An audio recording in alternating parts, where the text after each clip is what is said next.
What up, what up, what up? We are back. Who am I? Jersey Street Corner, and this is the Prison Talk Show, people. Now, today, I have part two. Yes, y'all. Part two of Jason the Racist. Now, if you're new to the channel and you haven't had a chance to watch part one yet, that's okay, because I'm going to give you a quick rundown. But I suggest you go and check it out.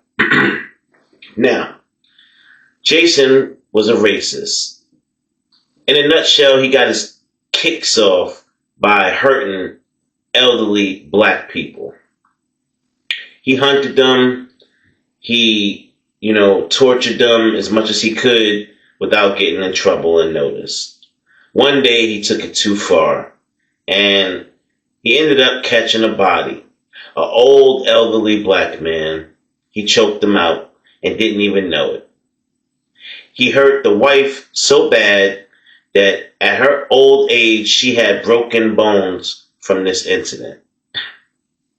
Now, at the end of this incident, in part one, Jason finds out that the people that he hurt, they have a very violent grandson who's a gang member. He's a big dog, a Crip. And he's in the feds right now. And I can't say his name, like I said in part one. But he has a lot of reach, y'all. And even from the feds, he's been making phone calls. He's been having members of his family eliminated, y'all. Jason's mother got popped. His father found hung. His cousin choked out in the bed.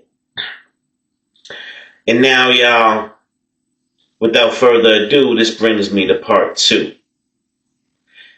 Jason is in prison.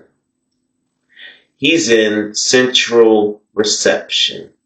That's where all inmates come when they first get locked down. They got to scrub you and clean you and spray you with all types of nonsense to make sure you clean, that you ain't in there spreading diseases and stuff.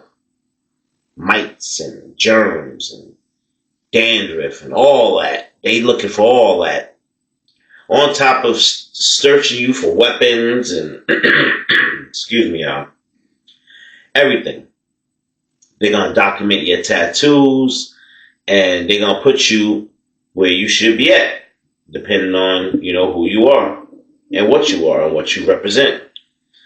Now, this is where you're going to get classified at. If you're a gang member, they're going to classify you and put you in the building with your gang. If you're a newbie or a neutron, they're going to try and put you with the least gang activity. But sometimes that don't work, y'all. And either way, prison is prison. If somebody want to get to you, it's always a way. Y'all know that, especially y'all headed there now. So, damn, man, got something in my throat. Anyway, Jason, he's in there and he's around monsters and he has no idea, y'all. Mainly black inmates, where they put him. Now, nobody knows his charges yet because it's just central.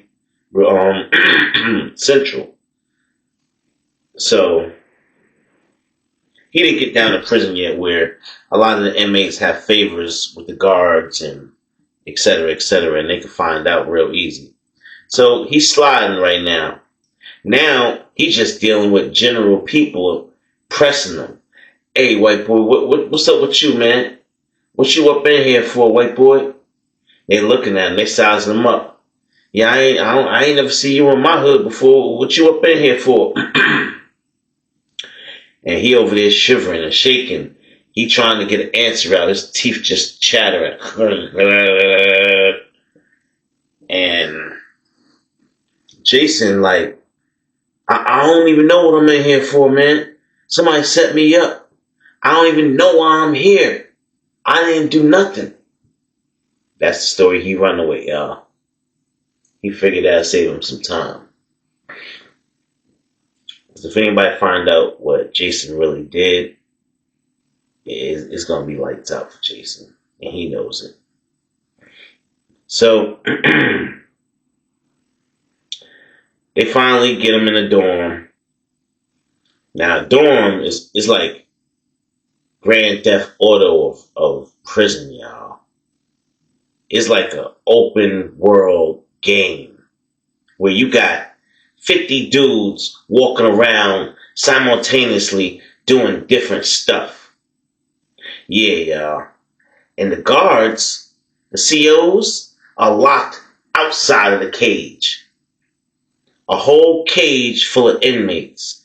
You know how long it take the inmate to get the guard to get in that cage to save an inmate?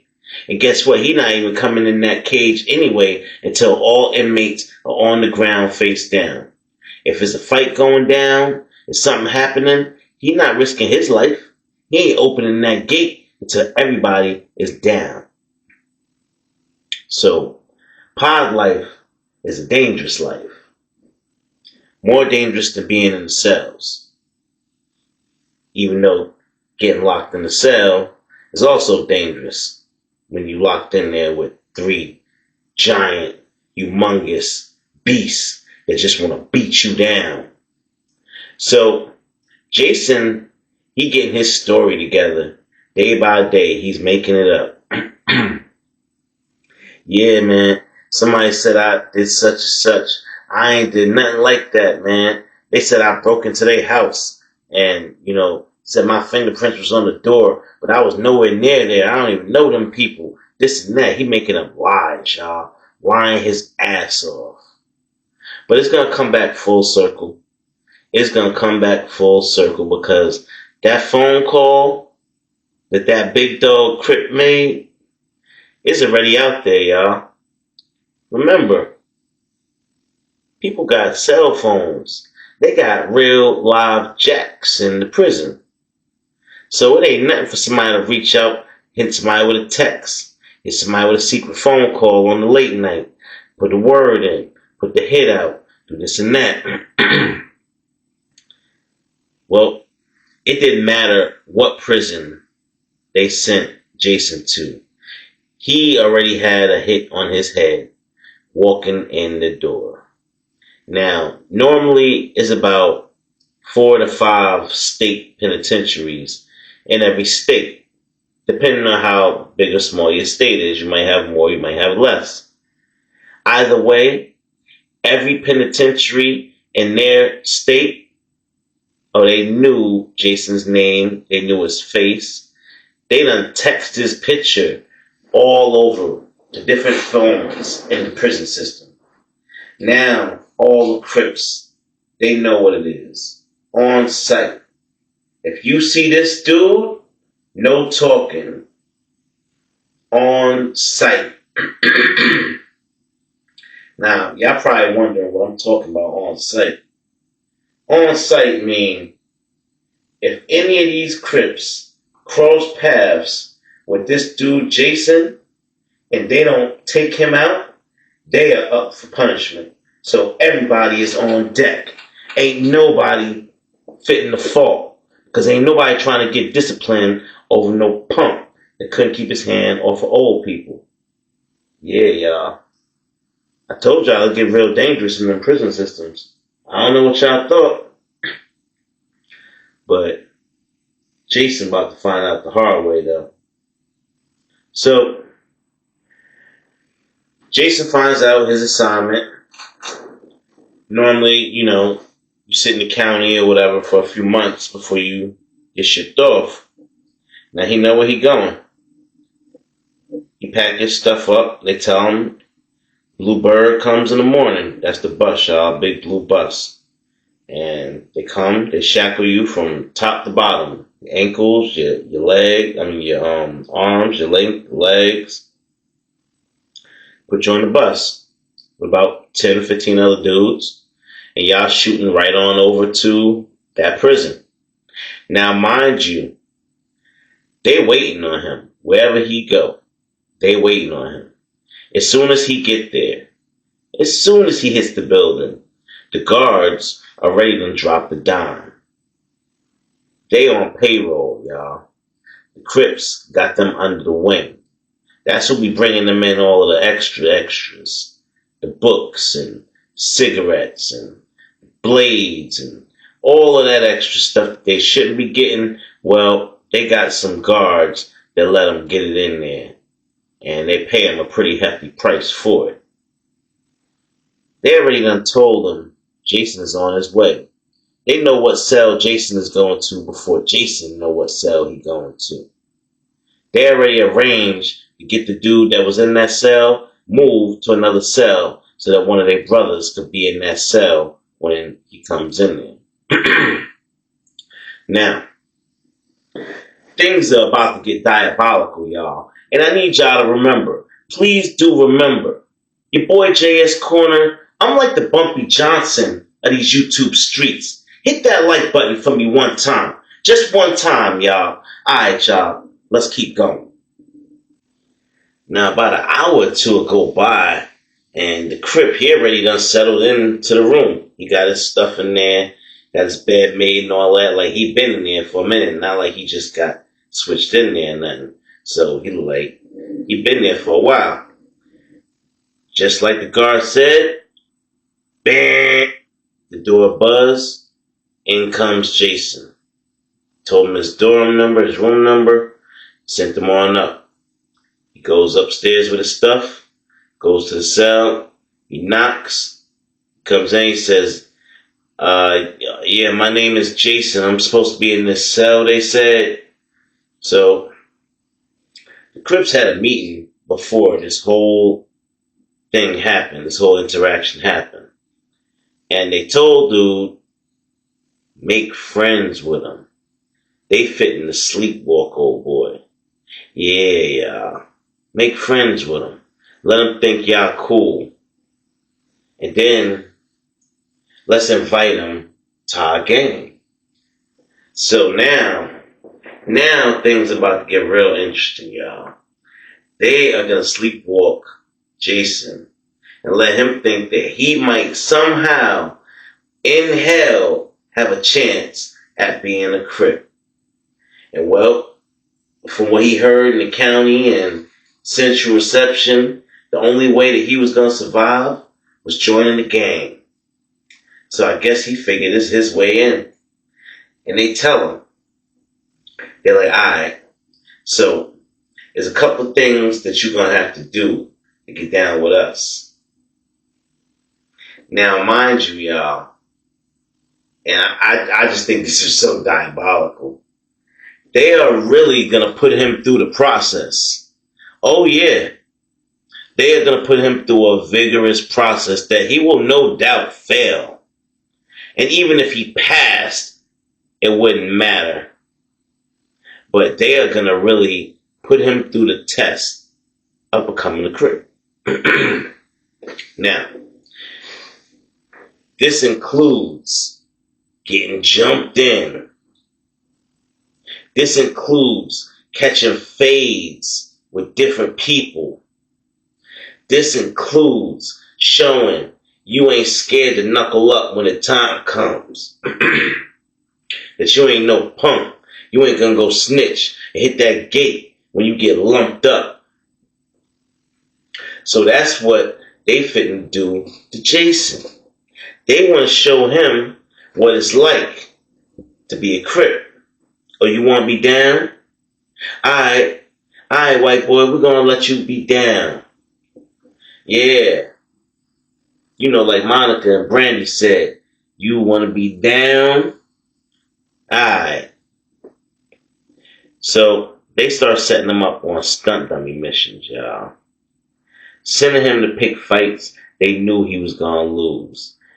Something like, you see that dude right there? He owes us money. You gotta go in force. You gotta go and make him pay that debt. Come back here with 6 soups or a couple of his teeth in your hand. So Jason look at the dude, and he look at all the Crips, and he be like, alright, I'm gonna see what I can do. Nah, ain't no see what you can do. This is what you gotta do if you want to be down. You said you want to be down, right? So they push him on over there. He go over the dude, halfway shaking, whispering, pardon me, but they said you owe them some commissary, and if you could give me 6 soups, I could take it over there to them for you. You ain't even got to worry about them no more. Dude turned around, looked at Jason, laughed at him, said, "You must be crazy. You must be trying to lose your life up in here. You know who I am? Nah, I don't know who you are. I don't, man. I don't want no trouble. I just want the 6 soups, and, I'm just going to bring it over to them." He like, come on in my cell. I got the 6 soups. Come on and get them. Alright. So now Jason has no idea. When somebody that you don't know invites you or tells you to come to their cell, either A, be ready to scrap, make sure your boots is laced and your knuckle game is on point, or B, smooth turn around and walk away. Tell them you good, and nah, ain't no reason for me to take it there, homeboy. I don't need to see your cell. But Jason, he ain't know none of that. He followed dude into that cell. As soon as he got in the cell, dude got behind him, closed the door. He started beating Jason's ass. Boop, boop, boop, boop. All up top on him. Noggin swelling up. Then he opened the door. They had the button, just pop it open. Kicked him out. Literally kicked him out by his ass. Kicked him out the damn cell. Don't you ever talk to me like that again. Next time, I won't be so nice. Now, that dude, he ain't know the Crips no money. They knew that dude was so violent and how he was going to react. They already knew what was going to happen. That was lesson 1. They still haven't told him that they are, how do you say, they have acquired the contract from that OG in the feds. He don't know that yet. He knows about the incident that happened, but he doesn't know where, the harm is going to come from. Let's put it that way. It's hard because I can't say certain people's names and whatnot, y'all, but bear with me. Anyway, so Jason go back over there to the Crips and tell him, like, listen, he beat my ass. He ain't giving me no soup. He said he don't owe y'all nothing. He said he ain't owing nobody nothing. And they just laughing at him. And they looking at him like, all right, man, well, that's gonna be mark 1, scratch 1 on your application. It's not looking good for you, dog. Anyway, next, we're gonna have you go and shoot some fades in the back in the shower. You're like, why in the shower? Because it's more space. Like, all right. They're like, you gotta shoot 6 fades. He's like, 6 fades? Man, I ain't never fight that long before in my life. They're like, all right, well, tonight is the night. Fight for your life, white boy. And oh yeah, OG, triple OG said to send you a message. What you did to his grandpa and his grandma, he gonna make sure you live to suffer. So don't worry, you gonna live. And then he just walked away. Now, Jason thought about that. The hell he mean? Live to suffer. Live to suffer. And he was like, alright, whatever. He just walked off, went back to his cell. Now, next day will come, and it's time to shoot those fades. Jason's scared for his damn life. Even though dude said he was going to live, Jason is scared out of his mind. When he saw the 6 people that he had to fight, he immediately tried to run for the gate. They saw, and they already had people on it. They had 2 people blocking the gate. The CEO was in on it. He was acting like he ain't seen nothing. He turned and kept watching his phone.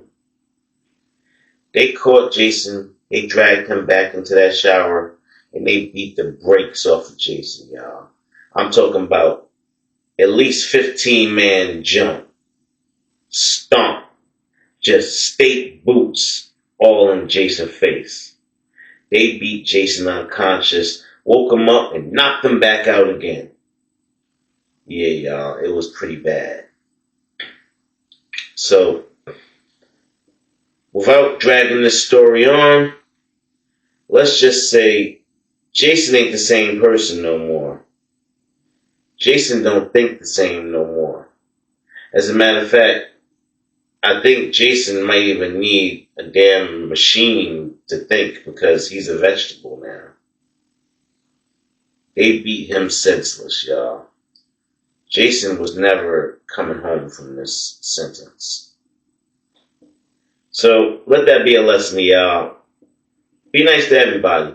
You never know who's who, what's what, and your karma could come back to haunt you. Alright, y'all. With that, I'm going to get on up out of here. It's your boy JS Corner. I need y'all to hit that subscribe, hit that like, and yeah, I'm out.